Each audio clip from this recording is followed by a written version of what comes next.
What's up, bitches? Shannon doing his project finally getting it done, finally finishing the list and how I want to do this. And the more I thought about how I want to write this, the more I realize it's you can't script something like this. I really wanted to script this. I really wanted to be a little more put together, a structure, beginning, middle, and end. And the more I kept trying to write it, and the more I kept trying to control it, I realized it just kept falling apart. So I'm gonna try to do this how I normally do videos.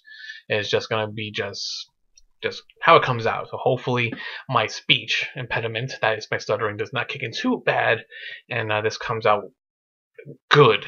See, already trying not to stutter, so hopefully just bear with me. So from the get-go, thank you to the 30 plus people that answered this via Facebook, text messages, whatever, the perception versus reality. So I really had this idea in my head as the new year was coming around 2015 that with New Year's resolutions or anything and everything, the stuttering, the thought popped in my head of the perception of about how people perceive themselves versus their reality. Do the two ever intermingle? And a lot of people, we think they're good people trying to be the schmucks, and bad people trying to be not so bad. So I kind of put myself through the ringer a lot over the past month and a half, trying to see where I am in the world currently with things I want to do and all that stuff. That's why it's coming out on Facebook first before I throw to YouTube, which is why I'm doing it as me and not my alter ego, the one I'm trying to create anyways. So the perception versus reality. So again, to really put it in its proper context, I figured the best way to do it was to use myself as the guinea pig. And to do this, I really had to strip away myself. And that's not really easy for I think most people, especially for me, to do, because what you're doing is you're looking hard, really hard at yourself in the mirror, and you're trying to look at who you really are, not the person you want to be. You're hoping to become all the building blocks you're putting together in your life, personal, professional, all those cool things, like the person you want to be. But who are you at this moment? What are the things that make you who you are in this time? So, other part of that is the way you come off to people, is the perception that you're hoping to put out there meet the reality. Most people don't care what other people say, and that's totally fine. Again, perception, reality, how all that balances out. So I figured, again, I need to look at myself really, really hard. All the things I've done in my life, from my childhood to now, what makes me me and the person I am, is that really how people perceive me, how I view myself? Are the two the same? And if they're not, how much of a big difference is there between the two? And more importantly, how well do people really know you? That the perception they're looking at, the mirror, that's you, this whole thing that's standing in front, that walks, talks, eats, shits, whatever, is the person they're looking at really a person that you believe yourself to be? So again, I threw myself through probably a really hard grinder that I'm hoping that when this is done, you'll see what I mean. So for those who answer the questions, you already know the answers. I'd said total anonymity. I wasn't going to reveal who said what. I'm going to stick to that. Some answers may come out, but don't worry. No one's going to know jack shit. That was a promise. I'm not going to out anybody. So if you hear your answer, you know who you are, and let's leave it at that. Just let it be. And haha. And let it go. Let it go. It's in my head again. Let it go. Okay. Perception versus reality. All right. So first things first, let's give the perception of me, how people see me. The first question was, I have it to the next screen next to this, is the first impression of me. That's the first thing. So among my favorites, so these are ones that are highlighted. These are ones that I'm going to go over. One person said, "This guy hates me." Another popular one was, they thought I was a loner. One person thought I was a vampire. You know damn well who you are. Love you, but that ain't right. One person thought I was quiet. One person thought I was going to be mean. One person thought I was furry. Of all the things that came up, popped in your head, is he cool or anything? No, that's a furry motherfucker. That's the first thought that popped in your head. Thank you for that. I'm a furry bastard. I am kind of hairy, but still, regardless. One person said, "Thank God Almighty, he's showing me around the store and not someone else." I'm not gonna mention him because that's just a little dirty. And how cool he is. So I thank you for that. One person thought I was an arrogant douche. I love that answer. One person thought I was my best friend's brother, so that was not too far off actually. Good job. Of the 30 plus people that answered this, a few of you said you really couldn't remember your first impression of me, but thought it was pretty cool. So thanks for that. 3 people thought I was cute. Oh, thank you. I think I'm cute too. Now, 4 people thought I was just a naturally cool person. That was cool. The second question was your first impression right? Again, of my favorite answers, of the loner from the previous one, no. For the vampire, you bastard, you still think I'm a vampire. Man, that's fucked up. I love you, but that's fucked up. For a person who thought I was quiet, nope, my impression wasn't right. For a person who thought I was going to be mean, not even close. A lot of you thought you were dead on with, your first impression on me of the arrogant douche answer. Not a douche, a touch of arrogance. That was pretty cool. Best friend, brother thing. Not biologically, so of course, he thought he was pretty cool and ran the money. For the most part, almost all of you thought your first impression of me was pretty damn near close, like right on the marker. So kudos to you if you guessed right. Thanks. Your current impression, the person that's here, sitting and talking to you and all that cool jazz. Of my favorite answers, you're awesome and you're okay being yourself. Rebel geek, but super friendly with those he cares for. Conscientious and caring individual. Fucking rock and roll awesome. Still furry. I hate the fact you're more vocal and express your opinion than when I first met you. You're like me, you say what you have to say and don't give a fuck, and I respect that a lot. I still think you are cool and weird, and I wouldn't have you any other way. Funny, outspoken, good person. Thank you for that. This dude is awesome. That you are amazing and funny and a great friend. A lot of people had other answers too. One person said I was the best boss ever. Cool. One person said I was goal seeking. One person said I was a lot sillier than I thought. Somehow, some person thought I was more handsome now than I was when they first met me. So, yay to that, I guess. I don't know, cool, but thank you. Good qualities, and okay, good qualities. Blatantly honest. Again, I'm just highlighting some of the best answers. There's a lot more there, and again, I'm not gonna go through all of them. I'll be here fucking forever. Funny, sarcastic, sweet, bluntful. Bluntful, that's an interesting word. Charismatic and laid back. A lot of open-minded answers came up with a few people. Sense of humor and music appreciation. A good friend no matter the location. You give really great hugs. Like, really. Yes, that's totally a real answer. You give really great hugs. Like, really. Speaks his mind. Good taste in music and movies. Loves drinking. That I do. I gotta work on that. That you're awesome. Still cute. You're humble while still being proud of the things you do. And being confident in yourself. Good qualities. You're funny and very sweet and honest. Great talker was in there. Someone said I was extremely patient. Animated, human compassion, common sense. The cute thing pops up a few more times. Smart, great humor, loyal, all that cool stuff. Good qualities. Now the bad qualities. Now this is where this is the one I was really looking forward to. The bad qualities, because this is the ones where I'm hoping with the power of anonymity, people were just gonna go like full hardcore and just let me have anything that they thought I should work on. I was hoping it was gonna be here, and it's a mixed bag. There was some good that people didn't think I had any bad qualities. As I scroll through this, make sure it's perfect. And some people did what I hoped they were going to do and let me have it. So here are the bad qualities. So, of my bad qualities, I would hope you wouldn't be so emo. Far away. Not in New York City enough. Just wish you lived closer so we could hang out. Not enough free time. We don't hang enough, fool. It's because I'm black. Really? Yes, you told bastard. It's because you're black. Of all my freaking friends, yes, that's the reason, you jackass. I love you. Negative quality, speaks his mind. I can see how that can be a bad quality if you just out of the blue. Kind of a smart ass when it's not necessary. Needs smoking. No. Any tidbits are not allowed for public record and will be submitted in a less public arena. I'm already scared to meet you again and see how that's going to work out. Procrastination, hesitation, stubbornness. You live too far away. Beyond that, a few of you said no real bad qualities overall, none that you could speak out of, but I like the ones on the fact that I'm so far away now since I moved, and I don't have the free time like I used to see everyone and do all the things that I normally like to do and all that cool stuff with you. Um, I do like the ones where the guys definitely went into it. Procrastination, hesitation, stubbornness, kind of a smart ass when it's not necessary, and all that stuff. So that's the perception of what people have for me. Okay.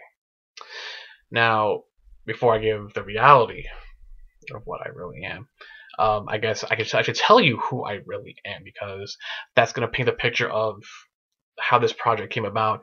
And I'm hoping, again, at the end, this will make sense, and I'm hoping you'll have a better understanding of why I did this. And I'm hoping you'll have fun with this project too on your own accord. I'm a, I do camera work now. I try to put out my own podcast with my friends. I do video bits whenever I can and all that cool stuff. I use social media to express myself as much as I can and all that cool stuff. Unless you knew me when I was 5 years old, 6 years old, probably about the time I was 10ish, you probably would know me as not knowing me, because extremely shy kid growing up. Painfully shy child growing up. I wouldn't even say hi to my own family members. I was such a coddled child thanks to my mother. She was a mother hen, and me being shy didn't help that much. So as a child, didn't have friends. I rarely spoke, and when I did, it was just pretty much I was hungry or had a piss or something like that. Or it was Christmas time and I wanted presents, and I pointed out I want that kind of stuff. So early in my life, very small bubble, very small thing, and it took me a long time. Even once, I'll get to that.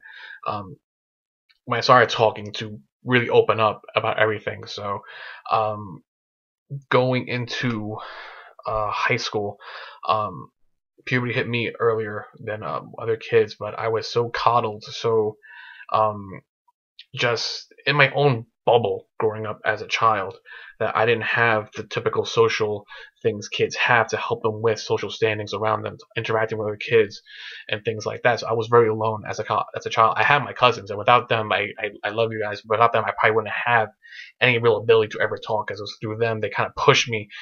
Bad awkward moments, I'll get to those, where it kind of pushed me to grow up and become something more than just this coddled, shy nothingness. So when high school came around for me, I specifically remember the reason why I chose the high school I went to is because it was an all boys school. Not because I liked boys, it's because I was absolutely terrified of the opposite sex. Freakishly scared of girls. I remember my first crush when I was a wee lad, and I froze in her presence. Bad, just really bad. And I knew going into a high school. This is what I told myself, anyways, that if I'm around girls all the time and I'm discovering all these new things, I'm already an emotional wreck, because my parents broke up when I was younger, and that was a train wreck of a thing too, that stunted my emotional growth and all that stuff. That I can't handle this. As long as I'm around guys, I don't have that social thing that's gonna throw me back. So imagine socially in a pod child that's going through all these things. You throw them in high school, in an all boys school, because I'm scared to death of girls. I don't want to deal with girls. I'm thinking I'm going to be fine. And of course, when you throw in testosterone with that many teenage boys, you just get fucking picked on. I specifically remember one time being thrown into a trash can. So it took me a while to even all that to try to break out, and that my only solace seemed to be, if I'm gonna survive high school, was gonna be I gotta run with some better kids somehow, some way, because I can't do it. I'm not gonna survive. I can't take this. So I hung up with the bad kids. I became that asshole. I became that kid who picked on the weaker kids, because I was tired of being picked on and all that mess. And my best man, when I got married, will tell you, him and my other friend Jay, that just hated my guts because of the person I was. And I gotta tell you, if they knew me before that, I don't say they would understand it. I would just say that, if they probably could have, maybe, pulled me away from that crowd and became that person. And I know I'm going a little bit off the beaten path, but I want you to understand what is creating this that you see in front of you. It took me many years to build the courage to start talking to girls, and once I did that, and once I'm hanging out with the testosterone morons of the world, that I got a lot to answer for when I cross over to the next reality. I am the schmuck that has slept with a married woman, and am that schmuck that even when I was dating someone, I'm still that schmuck that's like, hey, we should make out. I'm still that schmuck that I had no problems screwing you over for $5 because I need the money in my pocket. I'm a hideous fucking person growing up, and I have done so many things that boggles my mind that I've shoved people out of moving cars and buses and trains because they were on my nerves. I am the schmuck that has done all these things. So all these people that see me as this cool person, whatever, I'm like, I thank you for that now, but I don't see myself as that person. I don't see myself as like an awesome dude that's always outspoken or everything, because the reason why I'm so outspoken now is because I'm petrified. I'm absolutely petrified. And I know it sounds stupid. I'm in a camera and I'm doing all this for so long. I'm petrified. I'm so petrified of being that kid again. I'm still petrified of being in a ball, being silent and just nothing. I mentioned my parents broke up earlier. My mother eventually started dating again, and unfortunately, one particular jackass was a verbally abusive schmuck that always yelled and just belittled and everything. And I remember being in my room, even as a teenager, just so like I felt like my arms around me just holding me back. I couldn't say anything. I couldn't do anything. I was just still coddled, still trying to break free and everything. And when I finally let it all out and try to put into the world, it went in so many different directions. I started doing anything I could possibly could, so I didn't want to be that scared kid anymore. I specifically remember growing up and going to my cousin's house when they were living in Woodhaven. Big community of kids were playing help freeze tag, climbed a tree. Climbed a tree. That was an embarrassing thing too.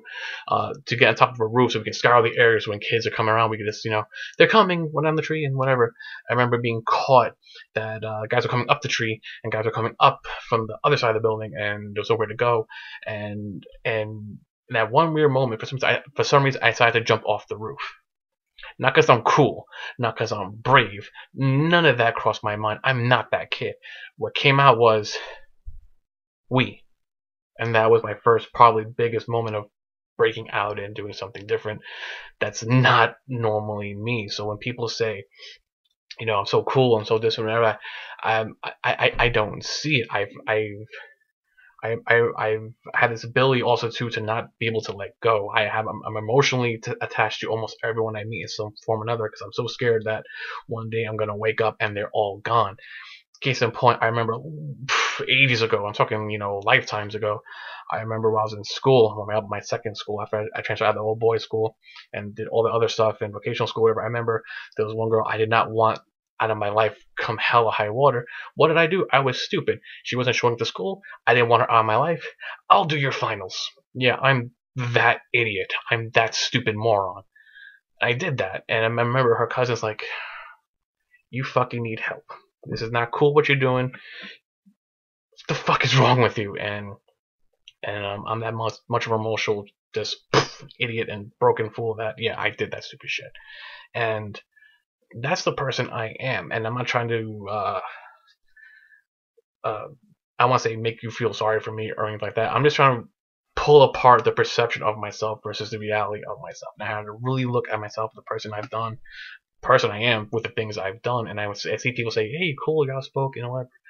And that's cool and all that jazz, and that's so not me. This is what you're seeing is still a scared kid that is willing to throw himself at anything, and the silly bastards will tell you this. My best friends from high school will tell you this. I will throw myself at anything for a laugh, for attention, for anything, because quite honestly, the reason why I do all these things is I don't want to be that kid again. I'm petrified of that. If I don't keep doing something that's out of the norm, that's different, that's out there, that I'm gonna eventually become that kid again, and I don't have it in me to survive a second round with that person, because that person came that near close to suicide, and I don't want to go near that again. It's a crippling effect. And I know people say, well, you have all these friends and you have this, you have that. When people start telling you all the things you have, and in your heart you know for a fact it's not filling you inside, it means you're still looking for something. So I have all the things I have, all the friends I have, the family I have, all the cool things that I should be happy of. I still feel that hole in me that I'm still throwing myself out there, looking for something that's gonna make my heart skip a little bit faster, make me want to wake up every day. Because again, I'm just that petrified kid. So when people say I'm a douchebag, I'm an arrogant asshole, I'm a smartass, I don't need to be, they're absolutely fucking right. I'm throwing myself at anything and anything I possibly can because I don't want to go back to that life. And it's really hard for me to do that every day because the energy just isn't there. How many times can you throw yourself at the wall before the wall says, just fucking just go through. I'm tired of fighting you. And then what's behind that wall could be possibly worse than what you're doing to yourself. So, and people think I'm cool and all that stuff. I appreciate it, and it's awesome, and it's just nice, and I like the fact that I can make people laugh. I generally do like that. I like knowing that I can make people smile because again, I didn't have that ability once upon a time. I appreciate I can do that now, and I know that the timer is still going off. I'm probably rambling a little bit, and you probably already tune yourself out to something else. And I'm totally fine with that. I'm just trying to do this for myself. I think more than anything else, to understand the things I do, why I do them, and all that stuff. And then this project took a life of its own when I decided to really look at myself, strip myself bare of all the dumb things I've done, and now look at myself going, I'm not a cool person. I'm a schmuck. I'm still a coward. And it's plenty of things I got to answer for in my next life that to the people that I have screwed over, they're not in my life anymore, so I can't say sorry to them anyways. So whoops, whatever. So this is who I am. I'm just a schmuck, a loud schmuck now, thanks to years of throwing myself at the wolves. Thankfully, I can make people smile, which is absolutely cool. And that's it. That's my perception of myself. So you have your perception of me. That's my perception of myself, of all the things I've done, what I want to do, I have done, and blah blah blah. So that's it. So now, is that the reality? And that's the question. You now know my perception of myself and how I view myself. I mean, the things and the person I am, or the person I think I am, versus the reality. So, yeah, that's pretty much it. So maybe the reality of who I am, I'm hoping, is more what you think I am, and not the version of myself that I really don't want to be at all possible. So that is what it is: perception versus reality. Now, here's the fun part for you. You get to see me babble on and all that cool stuff. This is what I want you to do. 5 questions. All it is 5 questions, and I want you to have fun with this. Really have fun with it. Don't do what I did and try to maybe overanalyze yourself and all that jazz and break yourself down and cry yourself to sleep because you can't realize that half the shit you did actually happened and you really wish you can get a redo button. Have fucking fun with this. I really want you to do this. And if it helps, do it in the format I did it. Text your friends, power social media, you can reach everyone everywhere now. Do this. And do it with complete anonymity. And what I mean is, when people answer these questions, don't do it with the hope that your secret crush is going to say, open up to you and feel the same way. Don't do it for that kind of reason, because that's not the reason why to do this. The reason to do this is to really look at yourself. The person you are versus the person people see. If you don't care what people think about you, then it's fine. Then you should be able to do this with no fear and just brush off your shoulder and you'll totally be fine. But I think everyone should do this. It'll be fun.